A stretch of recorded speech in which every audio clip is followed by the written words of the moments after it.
Kamu lagi nungguin WA dari Umi? Iya. Ntar ya kalau ada WA. Mau Kamu ngechat. juga mau dengerin nggak? Nah. Selamat malam teman-teman semua. Perkenalkan, nama saya Basma Maina Iskandar dari Penmas UNJ angkatan 2021. Nah, di sini aku sama Fairuz dari PLS Universitas Jember 2021. Oke, next slide. Nah, apa sih pendidikan masyarakat itu?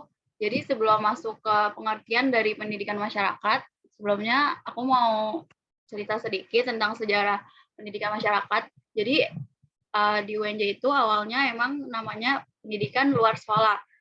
Pada tahun 2017 itu diganti menjadi masyarakat. Tapi secara umumnya itu di universitas lain kayak UNY, UNED sekarang tuh masih pendidikan luar sekolah.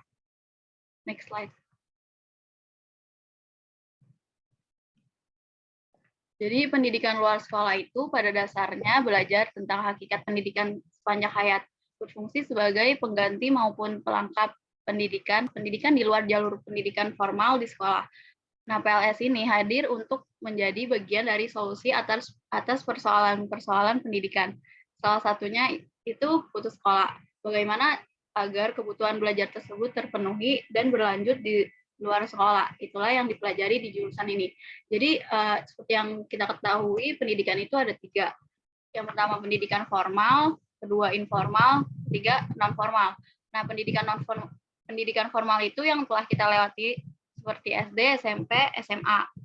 Nah, kalau informal itu pendidikan yang berada di lingkungan, kayak kita lahir nih, sejak lahir itu kan kita dididik oleh orang tua. Nah, di situ adanya proses pendidikan informal. Kalau non formal itu pendidikan yang berada di masyarakat, kayak pendidikan di les privat, kursus, PKBM gitu-gitu.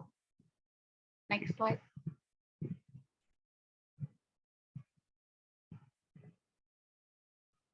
Selanjutnya akan dijelaskan oleh Fairuz.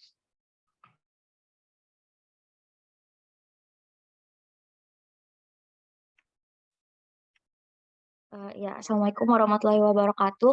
Nama aku Fairuz Salma, aku dari Universitas Jember. Ini untuk konsentrasi dari pendidikan masyarakat, itu ada 2, pendidikan orang dewasa atau andragogi sama pendidikan anak usia dini. Jadi sesuai sama namanya ya, pendidikan masyarakat. Oh ya, sebelumnya aku mau ngasih tahu dulu. Jadi nggak semua universitas namanya pendidikan masyarakat. Ada 3 nama kan, ada pendidikan non formal, pendidikan masyarakat, sama pendidikan luar sekolah. Jadi kalau misalnya kalian dengar ada di universitas ini nyebutnya pendidikan non formal, di universitas ini nyebutnya masyarakat atau luar sekolah, itu sebenarnya adalah satu jurusan yang sama. Nah, konsentrasinya itu kan di orang dewasa sama anak usia dini karena yang namanya masyarakat itu kan adalah pembentukan dari anak-anak sampai orang dewasa gitu. Jadi makanya kenapa di dalam pendidikan ini ngebahasnya ya bagaimana anak kecil anak usia dini itu pendidikannya terbentuk kayak gitu dan bagaimana orang dewasa itu juga dia bisa diajarin gitu loh. Karena kan beda ya cara ngajar anak kecil sama cara ngajar orang dewasa. Kalau anak kecil itu masih kosong, jadi kita masih bisa ngajarin mereka dari A sampai Z itu masih gampang. Beda sama cara ngajar orang dewasa di mana mereka itu udah punya nanti yang ada di pikiran mereka malah kayak saya lebih tua dari kamu nih, ngapain kamu ngajarin saya? Ntar mereka malah punya pikiran kayak gitu. Makanya kenapa di dalam pendidikan masyarakat ini ada yang namanya andragogi atau pendidikan orang dewasa. Next.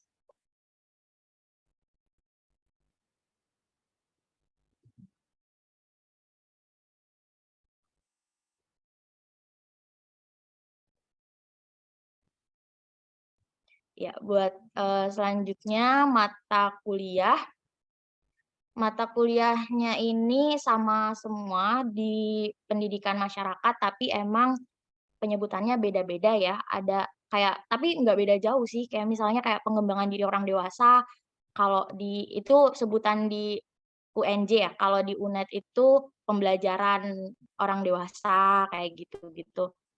Nah terus, ini adalah mata kuliah ya yang apa ya, yang pokoknya inilah pokoknya ya.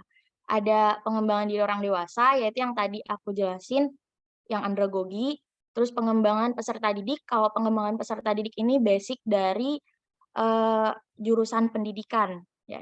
Terus kalau, pengembangan media belajar, jadi di dalam pendidikan masyarakat ini kita juga diajarin buat membentuk media belajar. Itu makanya ada sedikit-sedikit, eee, tentang digitalnya ya, karena kalau apa ya, media belajar ini kan macam-macam tuh. Kalau yang ringan-ringannya mungkin kayak, dengan PowerPoint atau dengan, ya pokoknya tentang pakai Microsoft gitulah. Terus sama kalau yang untuk tingginya juga ada pembuatan aplikasi kayak gitu, pokoknya pembentukan media belajar gitu.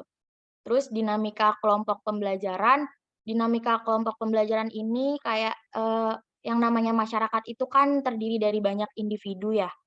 Nah, individu jadi kayak bagaimana kelompok itu terbentuk gitu loh. Kayak, kan proses-prosesnya dari mulai seorang individu, terus terjadinya konflik, terus setelah terjadi konflik ini bisa ada 2, bisa terjadi persatuan atau terjadi perpecahan kayak gitu. Terus di dalam matkul ini dijelasin gimana caranya supaya, eee, konflik tersebut menghasilkan persatuan gitulah, kayak gitu.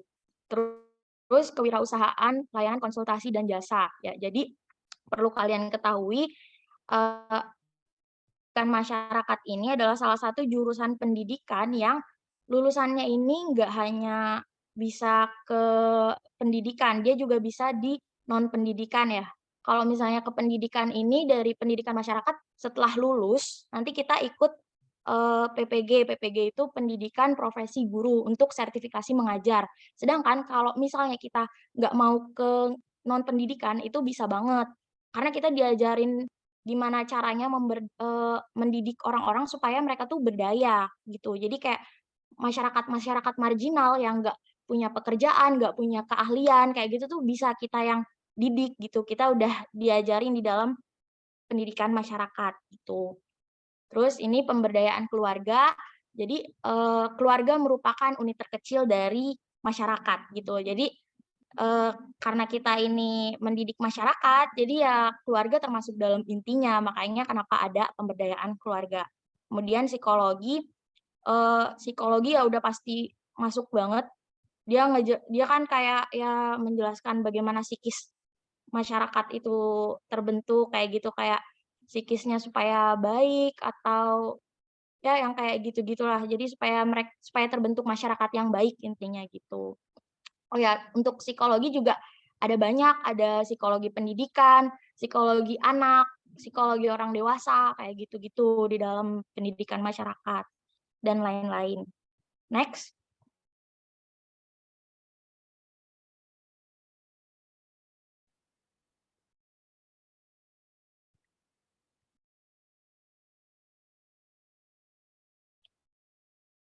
buat prospek kerja itu dia bisa di instansi pemerintahan, bisa juga di pendidikan atau di non pendidikan, ini bisa dibaca aja. Kalau di pendidikan ada di Dikmas Kemendikbud, BKKBN, kayak gitu. Terus kalau itu di pemerintahan, maaf itu di pemerintahan, terus kalau di pendidikan bisa masuk ke PAUD, terus kalau non pendidikan ya bisa, kayak membangun usaha gitulah, membangun usaha yang nantinya bisa memberdayakan masyarakat sekitar juga gitu, bermanfaat buat sekitarnya juga yang ya yang tadi aku jelasin kalau misalnya dia nggak tidak berdaya, maksudnya kayak nggak punya kemampuan, nggak punya kerjaan gitu. Nanti, dari kita, dari pendidikan masyarakat ini bisa, membentuk suatu usaha yang ada sekaligus pelatihannya gitu loh untuk mereka gitu. Next.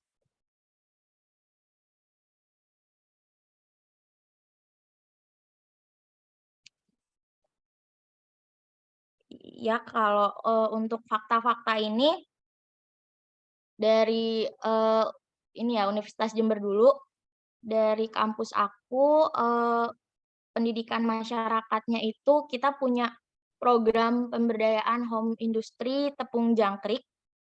Jadi yang kayak tadi aku bilang, fungsinya pendidikan masyarakat adalah untuk memberdayakan masyarakat.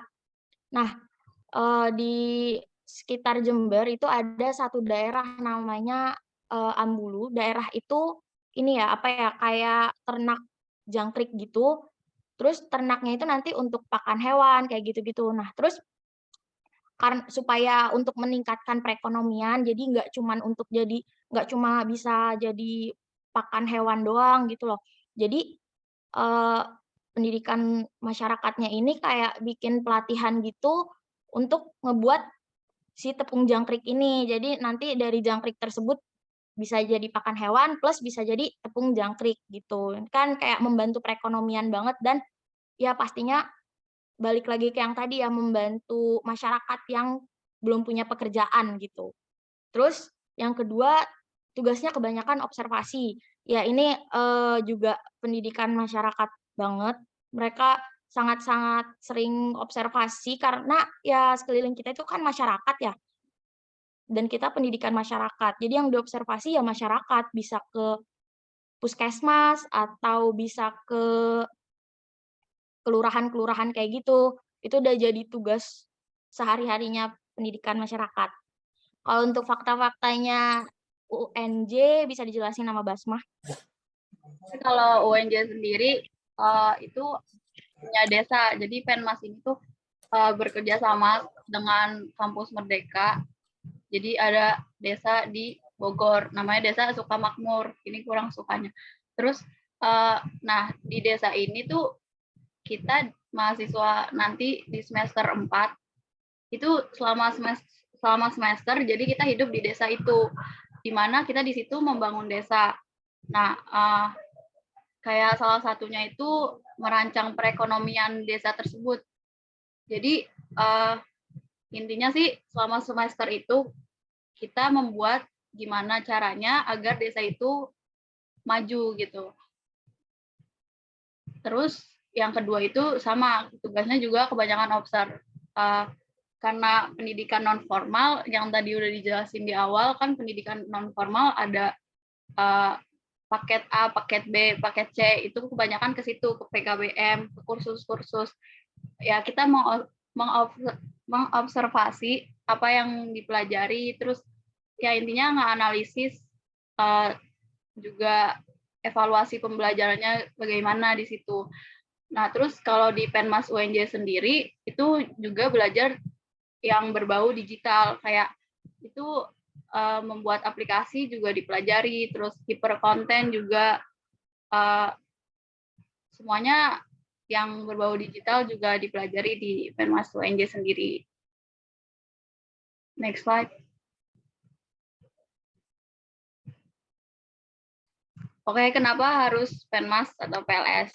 Jadi yang pertama itu kita bisa mengenal ruang lingkup dunia pendidikan yang lebih luas lagi. Jadi bukan sebatas instansi sekolah saja, karena kita terjun langsung ke masyarakat.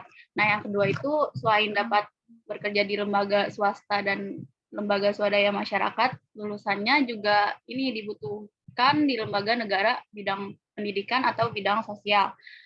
Dan juga berpeluang berwirausaha sebagai pendiri lembaga pendidikan. Seperti yang tadi di awal, jadi kita bisa menciptakan lapangan kerja juga dari misalnya mau buka kursus menjahit, buka kursus memasak, bahasa Inggris, matematika, itu bisa kita ciptakan sendiri karena udah ada basicnya di pendidikan masyarakat ini.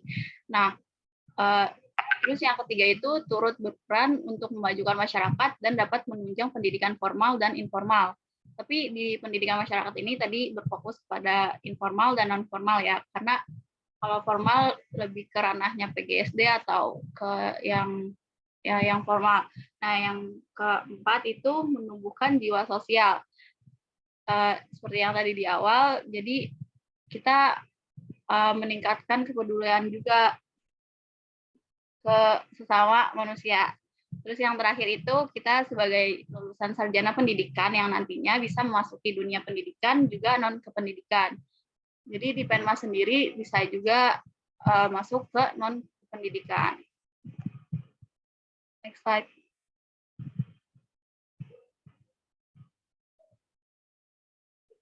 Oke, sekian dan terima kasih dari kami.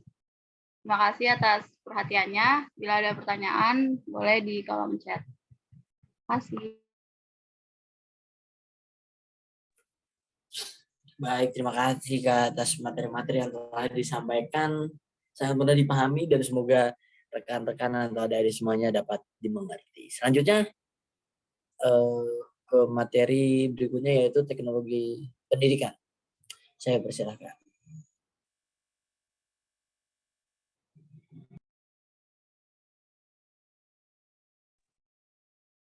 Terima kasih Halim atas waktunya dan kesempatannya.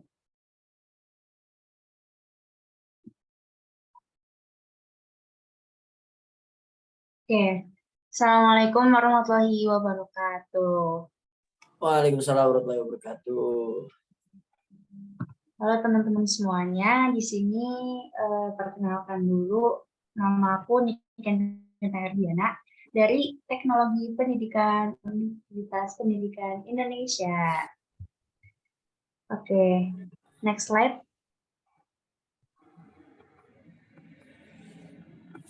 Di sini absen dulu apa nih? Anak Azrina mana anak Azrina? Boleh angkat tangan. Reaction.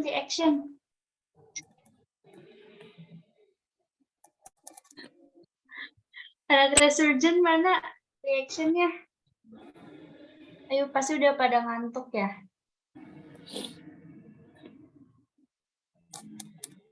Oke, mulai aja ya.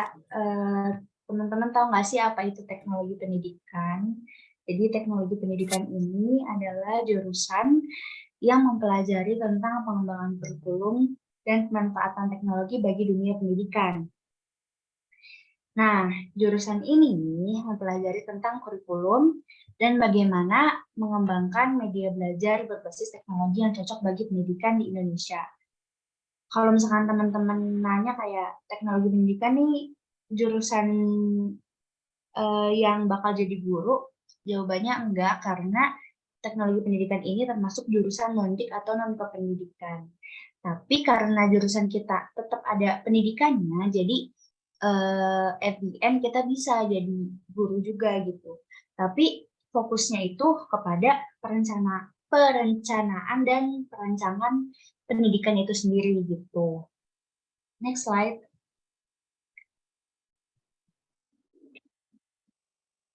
Nah, konsentrasi jurusan di teknologi pendidikan ini, kalau aku sendiri kan ini ada dua, yaitu kurikulum dan media. Nah, kalau konsentrasi itu apa sih konsentrasi? Kalau konsentrasi jurusan itu maksudnya itu adalah kayak fokusnya atau pengkhususan studi yang diambil dalam sebuah jurusan. Biasanya konsentrasi ini ada di semester 5 gitu. Semester 5 tuh kita baru pilih konsentrasi apa nih yang mau dipilih gitu. Kalau di UPI sendiri, di Tekpen, kan ini teknologi pendidikan disebutnya Tekpen. Itu ada kurikulum media. Bedanya apa sih? Next slide. Nah, jadi dalam kurikulum, konsentrasi kurikulum, kita tuh belajar tentang bagaimana kurikulum direncanakan, diimplementasikan, kemudian dievaluasi, kayak gitu. Nah, kurikulum ini ada banyak macamnya. Pokoknya nanti belajar banyak banget tentang kurikulum.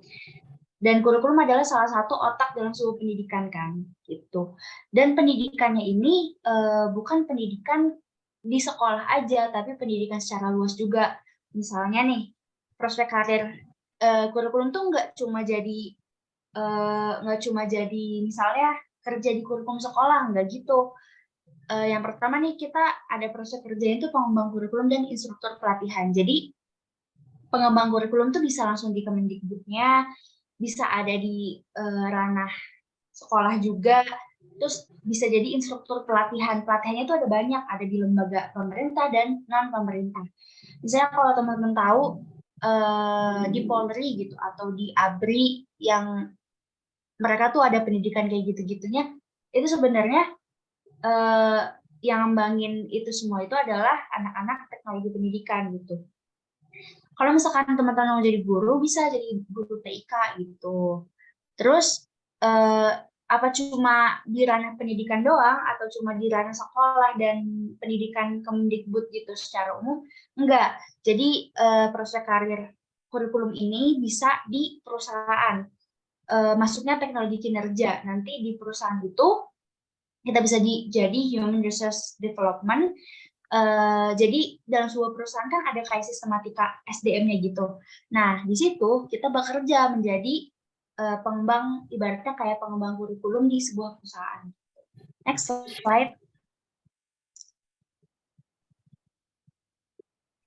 Nah, jadi ada konsentrasi yang kedua, yaitu konsentrasi media. Konsentrasi media ini awalnya aku pengen masuk Tekpen karena ada konsentrasi media. Karena aku suka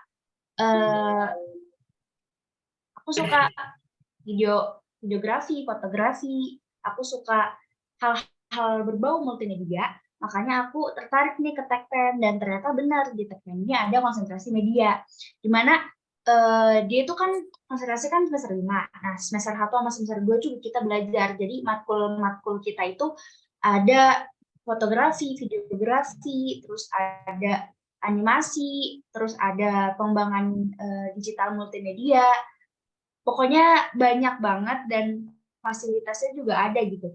Kita punya studio podcast, studio green screen, terus kayak gitu-gitu, pokoknya banyak, ada home theater juga buat nonton karya kita gitu. Nah, terus prospek karir konsentrasi media ini apa? Pertama ada video editor dan fotografer, terus kalau guru bisa jadi guru multimedia, bisa di SMK gitu, jadi guru fotografi gitu. Terus bisa jadi ilustrator dan animator. Nanti semuanya dipelajarin di Tekpen gitu. Next slide.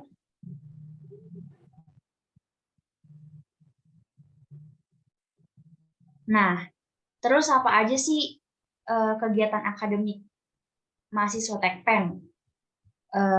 Biasanya kita itu ada kelas presentasi itu kayak upaya wajib anak Tekpen.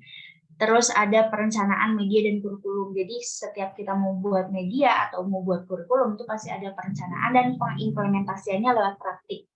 Praktiknya itu kan kalau misalnya semester ini aku ada matkul media audio radio. Nah, media audio radio itu outputnya itu untuk output kita dalam matkul itu adalah membuat satu podcast pembelajaran gitu. Nah, kita menggunakan fasilitas ruang audio, ruang podcast yang bisa dilihat di sini. Ada pokoknya. Nah, terus itu kan praktik. Terus ada observasi juga. Kayak kita observasi ke sekolah tentang gimana apa yang harus dievaluasi misalnya dari sekolah itu gitu. Karena setiap observasi itu ada wawancara juga sering tuh, terus penelitian juga ada buat bikin karya tulis ilmiah gitu. Next. Terus kegiatan akademiknya tuh apa sih? Nah, kegiatan akademik Tekpen tuh banyak banget teman-teman. Kita sering banget berkarya, kayak berkarya itu adalah sebuah keharusan. Walaupun emang nggak ada di matkul, tapi itu adalah sebuah keharusan mahasiswa Tekpen. Terus ada P2M, terus kita juga ada lomba-lomba arak-arakan. Nah, kan biasanya arak-arakan tuh anak teknik banget gitu. Tapi anak Tekpen juga kita menjadi garis terdepan arak-arakan dalam kampus gitu. Terus bidang organisasi di Tekpen banyak banget. Kalian bisa milih segala macam gitu. Next. Kenapa harus Tekpen? Yang pertama, Tekpen tuh solidaritasnya lumayan tinggi banget. Nah, kalau misalkan Tekpen UPI sendiri punya pride untuk selalu berkarya dan punya jiwa keluarga yang sangat erat, turun-temurun. Jadi, teman-teman kayak kalau misalkan ngerasa ada yang mikir, ih kuliah kayaknya individualis banget gitu. Enggak, kalau di Tekpen itu nggak akan kejadian karena kita itu benar-benar yang kayak, ya benar-benar keluarga gitu. Sama lah mungkin mirip kayak di HK gitu, keluarganya tuh erat banget. Terus kalau terus jurusan kita ini yang kedua underrated kan. Teman-teman mungkin banyak yang belum tahu Tekpen tuh apa, teknologi pendidikan tuh apa. Tapi kita punya prospek kerja yang bagus, apalagi di UPI tuh akranya udah A dari dulu, udah internasional. Jadi kalau kemarin banget sih aku sempet jadi Tekpen UPI tuh sering banget dipercaya sama lembaga pemerintah untuk membuat proyek. Kemarin baru aja Kemenkes itu ngasih proyek buat kita dan orang-orang terpilih yang bisa ikutan, dan itu nggak cuma-cuma gitu, itu dibayar. Aku ikutan kebetulan dan itu lumayan banget gajinya gitu. Jadi kayak underrated tapi bagus dan udah terpandang di perusahaan-perusahaan juga gitu. Terus yang ketiga, kita bisa berkecimpung di dunia pendidikan maupun non-pendidikan. Misalnya teman-teman kayak aku dari dulu pengennya aku pengen kerja di industri kreatif, masuk Tekpen bisa karena ya udah kita nggak terpaku banget sama pendidikan, tapi kalau misalkan di pendidikan juga lebih bagus lagi gitu. Jadi kita bisa kerja di industri kreatif juga, bisa di pendidikan juga kalau misalkan teman-teman mau berkecimpung di dunia pendidikan gitu. Jadi luas banget cakupannya. Next slide.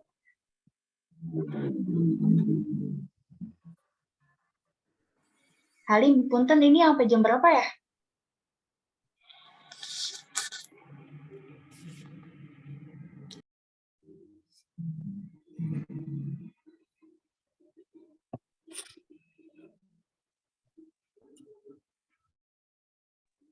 Kalau untuk Kaniken jam 22.10 Kak. Oke, thank you. Nah ini adalah video. Ini nggak ada suaranya ya berarti ya? Video profil Tekpen.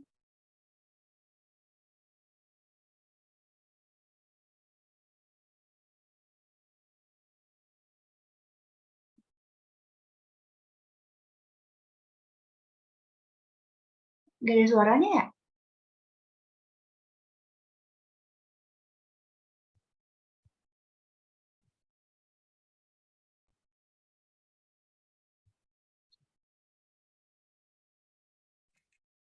Iya, nggak ada suaranya. Gimana ya? Apa udah deh, nggak apa-apa, nggak usah. Jangan ngambek Kak. Iya. Kayak gitu Kak. Maksudnya kalau nggak ada kan kayak percuma gitu nontonnya, nggak ya nggak?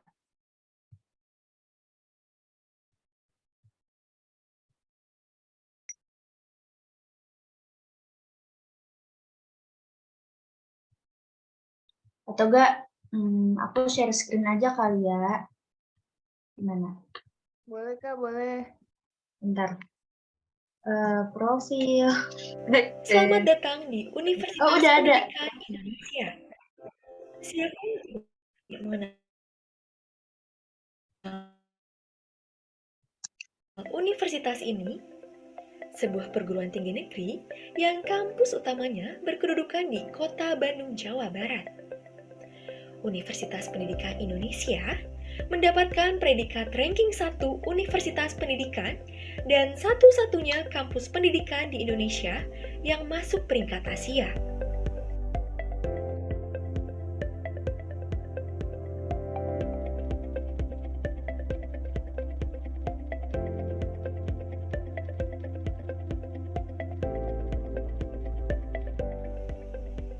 Dalam rangka mempertahankan citranya, teknologi pendidikan hadir sebagai program studi yang turut berkontribusi untuk merealisasikan tujuan Universitas Pendidikan Indonesia, yakni untuk menghasilkan, mengembangkan, dan menyebarluaskan ilmu pengetahuan dan teknologi dalam rangka meningkatkan kesejahteraan masyarakat.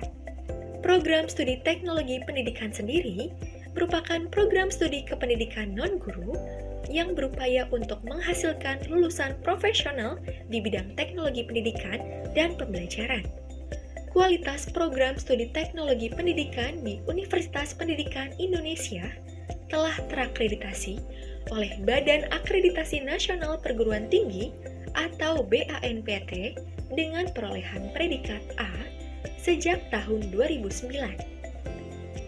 Program studi teknologi pendidikan Universitas Pendidikan Indonesia memiliki visi untuk menjadi program studi pelopor dan unggul dalam pengembangan keilmuan teknologi pendidikan dan penyiapan teknolog pendidikan, tenaga pendidik, dan kependidikan lain yang menguasai teknologi informasi dan komunikasi untuk memfasilitasi belajar, pembelajaran, dan memecahkan masalah-masalah belajar dan pembelajaran di sekolah maupun di luar sekolah pada level nasional. Dalam merealisasikan visi tersebut, program studi teknologi pendidikan Universitas Pendidikan Indonesia memiliki beberapa misi, antara lain 1. Menyelenggarakan pendidikan untuk menghasilkan teknolog pendidikan yang meliputi bidang rekayasa pembelajaran, pendidikan dan pelatihan, teknologi informasi komunikasi, dan pengembangan kurikulum. 2. Menyelenggarakan penelitian dan pengembangan keilmuan dan praktik dalam bidang rekayasa pembelajaran, pendidikan dan pelatihan, teknologi informasi komunikasi, dan pengembangan kurikulum. 3. Mengembangkan dan menerapkan berbagai hasil karya dalam bidang rekayasa pembelajaran, pendidikan dan pelatihan, teknologi informasi komunikasi, dan pengembangan kurikulum. Untuk merealisasikan visi dan misinya, program studi teknologi pendidikan Universitas Pendidikan Indonesia turut memfasilitasi mahasiswa dengan menyediakan banyak fasilitas, di antaranya laboratorium workshop,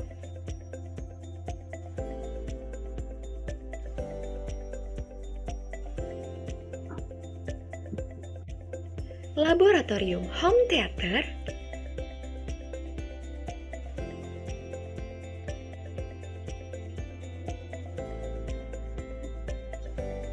laboratorium komputer,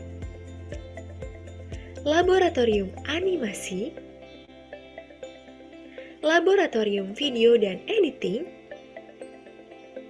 ruang pembelajaran yang kondusif, serta sarana dan prasarana pendukung,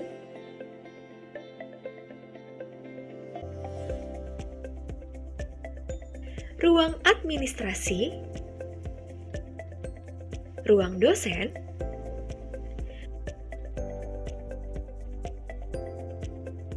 Assalamualaikum warahmatullahi wabarakatuh. Perkenalkan, nama saya Denny Gurniawan sebagai Ketua Program Studi Teknologi Pendidikan. Atas nama lembaga, saya menyampaikan selamat datang kepada para mahasiswa baru dari Program Studi Teknologi Pendidikan. Selamat, Anda termasuk orang-orang yang terpilih yang tidak semua orang bisa masuk ke program studi ini. Dan perlu diketahui juga bahwa program studi teknologi pendidikan ini merupakan salah satu program studi yang ada di Universitas Pendidikan Indonesia yang memiliki visi misi ke depan dalam rangka untuk meningkatkan kompetensi sumber daya manusia dan membuat fasilitasi belajar dalam rangka meningkatkan kualitas sumber daya manusia. Saya kira demikian kata sambutan dari saya. Saya ucapkan sekali lagi selamat yang diterima menjadi mahasiswa program studi teknologi pendidikan.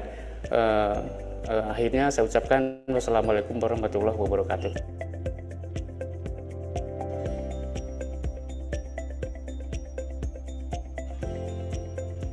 Profesor Dr. Haji Muhammad Malik MPDMA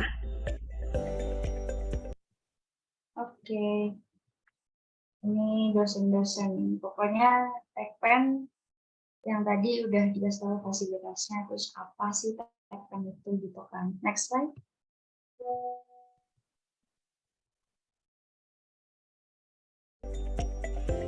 Profesor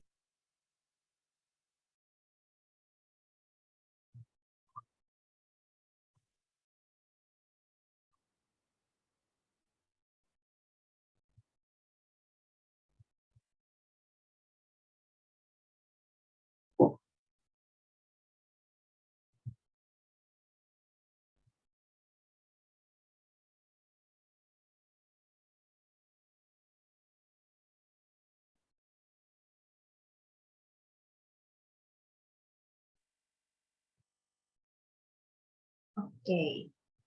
Nah, kata Mas Menteri, teknologilah yang bisa memberikan dampak sosial terbesar di negara ini, bukan kebijakan atau polis.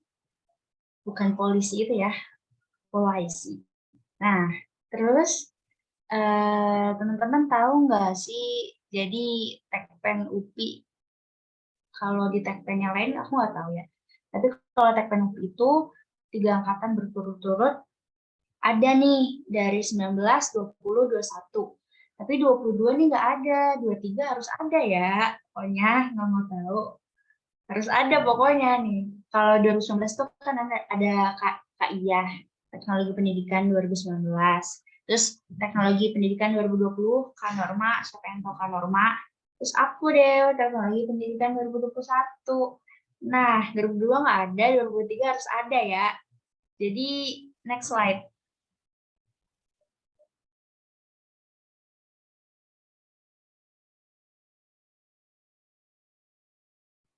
Selesai juga presentasi aku hari ini, seperti kamu dan dia yang selesai tanpa dimulai.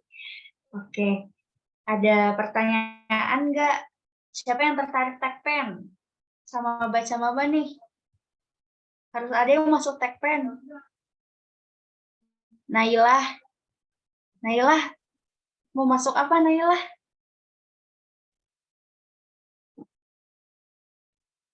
Wah, dikacangin guys. Ini camabanya sisa berapa? Ayo masuk Tekpen.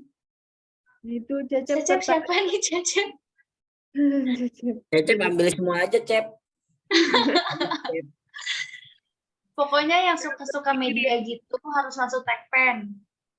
Oh iya, Tekpen juga salah satu kelebihannya masuknya lumayan gampang guys, karena orang-orang nggak pada tahu gitu. Jadi buat yang suka media tapi nggak mau susah gitu, masuknya kayak film kan susah tuh masuknya. Terus ilmu komunikasi juga susah tuh masuknya. Masuk Tekpen aja gitu. Jadi lumayan mudah karena orang-orang nggak pada tahu Tekpen tuh apa gitu. Tapi Tekpen pokoknya Tekpen juara titik.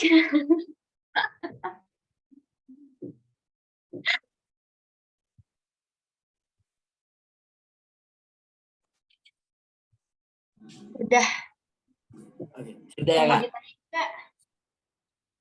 Ya, jika ada teman-teman ingin bertanya, nanti silakan di kolom chat ya. Oke, thank you Halim. Terima kasih Kakak Niken, sangat bermanfaat sekali. Ya, teman-teman jangan lupa untuk masuk Tekpen. Ya, baik, agar tidak terlalu larut malam, kita ke selanjutnya saja, yaitu fashion design. Kepala, ya kami persilakan. Halo.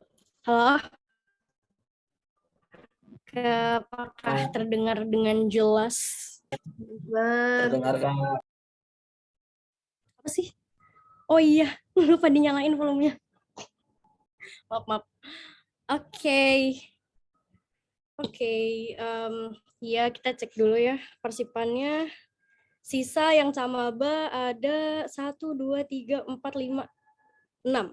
Sisanya Velas. Iya, terima kasih Velas dan camaba. Oke, ini sosialisasi jurusan ke angkatan sendiri. Oke. Pertama, perkenalkan nama saya Nur Hafiza, saya panggil Pijo dari dari Esmod Jakarta. Terus jurusannya fashion design. Next, Kak. Next.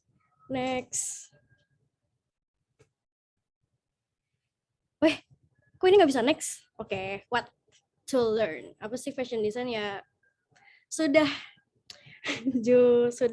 ini ya, sudah jelas. Pokoknya fashion berarti ya udah yang berhubungan dengan fashion gitu. Lanjut Kak, next Kak. Oke, fashion industry. Ini kan berhubungan dengan fashion industry. Jadi kayak ada fashion. Woi, belum selesai. Fashion industry. Terus ada fashion trend, ada fashion brand, ada fashion event. Fashion event ya kayak runway, JFW, as we know. Next. Terus education degree. Jadi yang aku tahu kita itu ada D4, S1 sama S2. D4 itu sama kayak S1, cuman lebih recommended kalau mau masuk jurusan ini D4 sih. D4 lebih recommended karena lebih banyak praktek, lebih banyak praktek pokoknya daripada teori. Kalau S1 itu kayak ada beberapa hal yang nggak berfokus ke jurusan itu. Jadi kayak terlalu banyak leha-leha sih sebenarnya gitu. Terus S2-nya lebih banyak teoritikal daripada praktik. Kalau S2 nih, aku nggak tahu ada di mana, cuman kayak di ITB ada sih. Oke. Terus S3-nya nggak ada ya, cuma orang gila yang mau S3 fashion design. Oke, next. What to learn? Next. Apa yang dipelajari di jurusan ini? Sewing, menjahit, of course. Ya, menjahit pakaian. Next. Terus design your concept. Jadi kayak apa ya? Ini tuh kayak kalian bikin desain. Next Kak. Next boy. Allahu Akbar. Nah, desain konsep. Ini yang sering bolak-balik Pinterest pasti tahu sih. Ini kayak banyak banget di Pinterest. Kayak collage kayak gini, kayak kolase foto. Ini tuh namanya mood board. Jadi kalau misalkan nemu ini di Pinterest, ini punya anak fashion. Punya anak tata busana, sorry. Nah, terus kayak belajar bikin mata panda. No. Terus habis itu, ini tuh kayak inspirasi kalian dikumpulin dalam satu mood board. Dalam satu kertas untuk kalian selanjutnya ngedesain baju. Lanjut Kak. Kenapa nih? Ada WA dari Ila. Design development. Nanti ya tugas akhirnya apa? Nanti. Design development-nya itu kayak gini. Jadi kayak ya nanti pokoknya ngedesain lah. Ya, you know. It's so common. Next.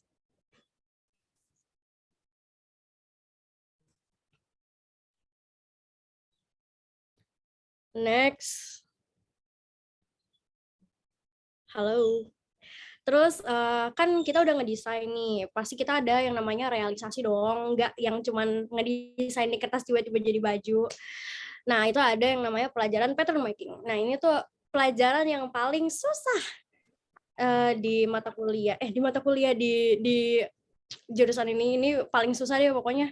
Jadi kalau misalkan ada yang berpikir mau masuk tata busana buat ngindarin matematika, salah sih. Ini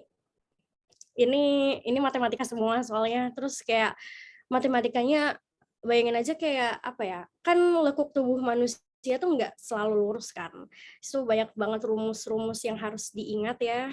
Oke, next. Apa sih?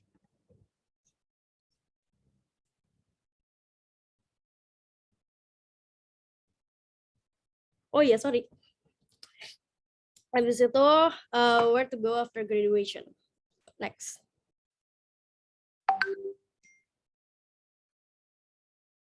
Oh, intan. Opsi. Next.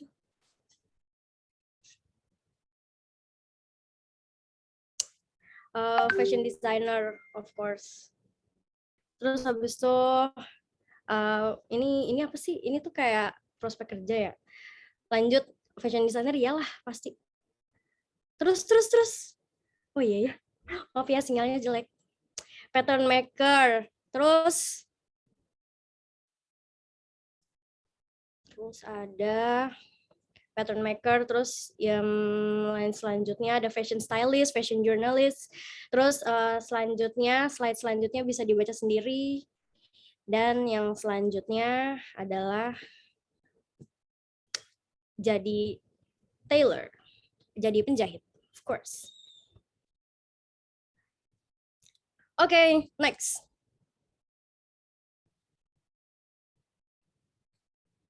That's all. So next, Merci and Bezos. Terus apakah masuk abis itu apa ya? Apakah masuk fashion tuh kayak worth it? Kayak ini kan apa ya? Menurut aku tidak banyak dari anak HK yang masuk sini nggak sih? Kayak ya udahlah. Tapi sebenarnya worth it aja kalau misalkan suka. Kalau misalkan nggak suka ya nggak worth it lah. Ngapain masuk sini kalau nggak suka? Terus kayak ini tidak cocok. Apa sih ini pasti anak fashion nggak bakal kehabisan apa ya? Apa itu? Pokoknya jurusan ini ya tidak cocok dengan orang-orang yang cepat depresi, gak bisa bergadang, mikirnya lama, ngangong-ngangong, gak suka dimarahin, main terus 24/7, tidak percaya diri, parnoan, panikan, overthinking, berpenyakit lambung. Pokoknya kalau kalian punya salah satu dari itu nggak usah masuk. Oke, so ini mitos-mitos anak fashion. Jadi mahasiswa fashion selalu dandan dan tampil oke. Nggak sih. Faktanya kalau masuk kelas tuh bahkan jauh lebih gembel daripada apa ya, main. Pokoknya kalau main ya lah pasti kayak pakai baju yang itu. Tapi kalau misalkan pergi kampus ya seadanya, pokoknya kayak bangun tidur, cuci muka, gosok gigi, langsung gas ke kampus. Yang penting absen. Pokoknya itu. Terus kayak mitos selanjutnya kayak lebih banyak main daripada nugas. Enggak sih, woi, kayak sebenarnya tugasnya tuh kayak banyak bahkan kayak apa ya? Bergadangnya banyak. Jadi makanya kalau misalnya nggak bisa bergadang jangan sih. Kayak bergadang tuh pasti akan dialami semua orang. Bergadang tipes itu kayak udah hal yang pasti gitu. Jadi kayak udah tinggal nunggu giliran. Terus kuliah fashion itu katanya mudah dan pasti dapet A terus. Nggak sih, nggak sih. Kayak apa ya? Kayak menurut saya kuliah fashion itu tidak mudah karena orang-orang yang apa sih itu Cep?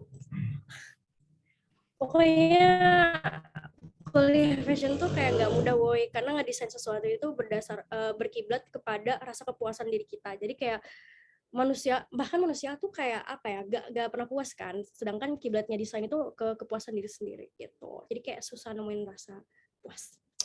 Jadi kayak buat dapet nilai A itu kayak ya depends on dosen juga, kayak tergantung dosennya. Kalau dosennya suka sama you ya bisa lah dapat nilai bagus kalau you sopan di kelas.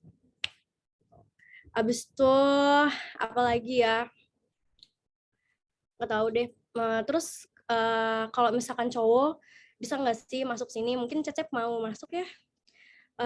Apa ya, kalau misalkan cowok mau masuk fashion design ya sebenarnya ada aja sih, kayak tapi nggak banyak yang bener-bener cowok gitu ya. Jadi kalau misalkan mau masuk ya nggak apa-apa gitu. Astagfirullah, Abdullah Iman gak boleh gitu ya. Terus habis itu pokoknya kalau mau masuk tata busana nggak apa ya, itu kalau misalkan kita kayak cuma tertarik dengan styling, kita suka berpakaian bagus, kita suka kayak apa sih, pakaian bagus, suka art, terus masuk fashion design itu nggak cukup. Karena menurut aku kalau kita even apa ya, teman-teman aku yang di kampus itu mereka punya lah ketertarikan sama fashion, tapi mereka tuh nggak kuat dimarahin sama dosen setiap hari, terus kayak udah ngerjain revisi terus kayak gak di ACC itu kayak ada yang nggak kuat sampai kayak dia tuh drop out, terus kayak dia keluar aja, intinya kayak dia nggak kuat karena kayak terus-terusan dimarahin, terus kayak dosennya kadang moody, terus kayak dosennya juga kadang apa ya, karena dunia fashion itu menurut saya seperti apa